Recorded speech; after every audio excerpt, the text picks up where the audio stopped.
ملک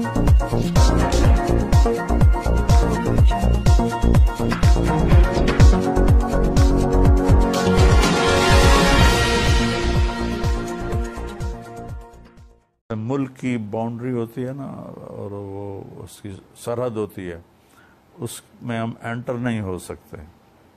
ایسے ہی میری بھی ایک سرحد ہے، اس میں میری بیوی بھی انٹر ہوگی نا تو میں اس کو برا فیل کروں گا.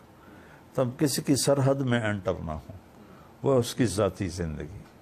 جیسے عمران کی زندگی کو اچھال رہے ہیں، کتنے دکھ کی بات ہے کہ وہ کیا کون مفتی سعید نام کوئی ہے کہ عدت میں نکاح پڑھا دیا. مطلب یہ بہت ہی دکھ ہوتا ہے. اس لیے نہیں کہ میری سب سے وابستگی ہے، کیونکہ میری محنت تبلیغ کی ہے کہ کوئی جہنم میں نہ جائے، تو میں سب کے لیے ہمدردی رکھتا ہوں.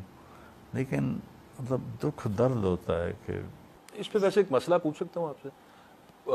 سنا پڑھا، اس پہ آپ بہتر رہنمائی کیجیے گا. وہ جو ان کی بیگم ہے، بشرا بی بی جو ہے، ان کا ایک اپنا انٹرویو ہے جس میں وہ کہہ رہی ہیں کہ میری عدت پوری ہو چکی تھی جس وقت میں نے. تو پھر یہ انہوں نے کیوں مسئلہ اٹھایا؟ بس اٹھا لی. سیاست کریں، نفرت نہ کریں، اپنے مفاد نہ دیکھیں. ملک ہے تو ہم ہیں، ملک نہیں تو ہم بھی نہیں رہیں گے. ایسا نہ ہو کہ اسپین والا معاملہ ہو کہ ذاتی مفاد کے اوپر